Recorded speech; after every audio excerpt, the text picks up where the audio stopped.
বাংলাদেশে মার্সিডিজ বেঞ্জের নতুন মডেলের চেসিস আসার পর যে বাসগুলোর বডি তৈরি হয়েছে তার মধ্যে এটি প্রথম স্লিপার বাস, যেটি বর্তমানে চলাচল করছে দেশের উত্তরবঙ্গে। প্রায় মাস তিনেক আগে বাসটি নির্মিত হলেও নাম্বার প্লেট না পাওয়ার কারণে এতদিন রাস্তায় নামতে পারেনি। এবার ঈদ উপলক্ষে এই বাসটি চলছে ঢাকা থেকে বগুড়া হয়ে জয়পুরহাট হিলি রুটে। Mercedes Benz wave 1623 air suspension সমৃদ্ধ চেসিসের উপর এই বাসটির বডি নির্মাণ করেছে বিসমিল্লাহ ইঞ্জিনিয়ারিং ওয়ার্কশপ। সাভারের বলিয়ারপুরে অবস্থিত এই গ্যারেজ থেকে বাসটি নির্মিত হলেও এখানে নতুনত্বের তেমন কোনো ছাপ দেখা যায়নি। সচরাচর বাংলাদেশের স্লিপার বাসগুলো যে ধাঁচের হয়ে থাকে, এই বাসটিতেও ঠিক সেই ধরনের ধাঁচই দেওয়ার চেষ্টা করা হয়েছে। সেদিক থেকে এই বাসের বডি খুব একটা খারাপ হয়নি, তবে বাইরের থেকে আমার কাছে ভেতরটা বেশি গর্জিয়াস লেগেছে, বেশি সুন্দর লেগেছে। আমি যদি আপনাদের এবার এই বাসের ভেতরটা দেখাই, ভেতরে অসাধারণ আলোকসজ্জা করা হয়েছে, বেশ জাঁকজমকপূর্ণ।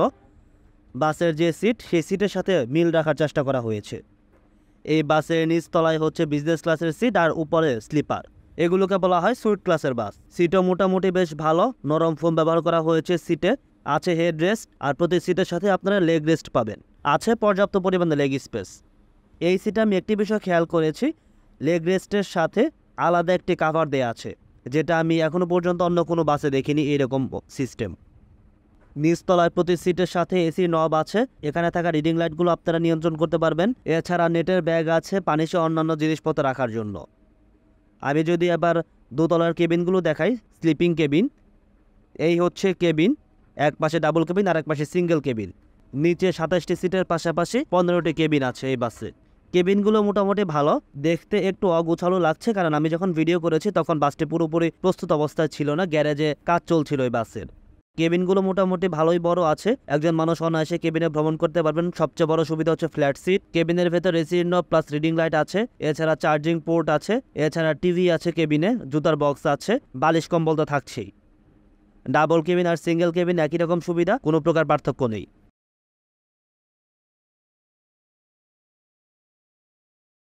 এই বাসটি বাংলাদেশের একমাত্র মার্সিডিজ বেঞ্জ স্লিপার। আগে পরে যতগুলো বেঞ্জের উপর বডি বানানো হয়েছে, একটিও স্লিপার নেই।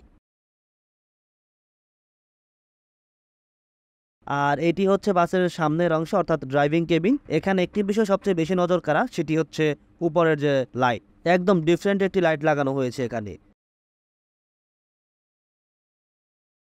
বর্তমান স্লিপার বাসের যুগে যাদের আক্ষেপ ছিল যে মার্সিডিজের এতগুলো বাস আসছে, এর মধ্যে অনেক বাসের বডি তৈরি হয়েছে কিন্তু স্লিপার বাস এখনও হয়নি, তাদের সেই আক্ষেপ ঘুচে গেল।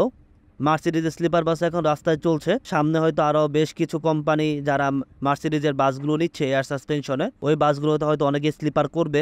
আশা করছি এই বাসে ট্রাভেল করে খুব একটা খারাপ লাগবে না। অনেকে এটিকে ভারত বেঞ্জ বলে থাকেন। এই চেসিসগুলো মূলত ভারতের প্ল্যান্ট অ্যাসেম্বল হয়, পার্টসগুলো আসে মার্সিডিজ বেঞ্জ থেকে। আবার কিছু কিছু পার্টস তারা নিজেরাই তৈরি করে, কিন্তু সেটা তারা মান ধরে রাখার চেষ্টা করে। সেই হিসেবে বলতে পারে ভারতীয় যে কোম্পানিগুলো আছে সেই কোম্পানির থেকে এই চেসিস তুলনামূলক ভালো। এখন আরও কিছুদিন যাওয়ার পর পুরোপুরি বোঝা যাবে এই চেসিসগুলো মালিকদের জন্য কতটা লাভবান, যাত্রীরা কতটা স্বাচ্ছন্দ্যে ভ্রমণ করতে পারছেন, চালকরাই বা এই গাড়িগুলো চালিয়ে কতটা মজা পাচ্ছেন।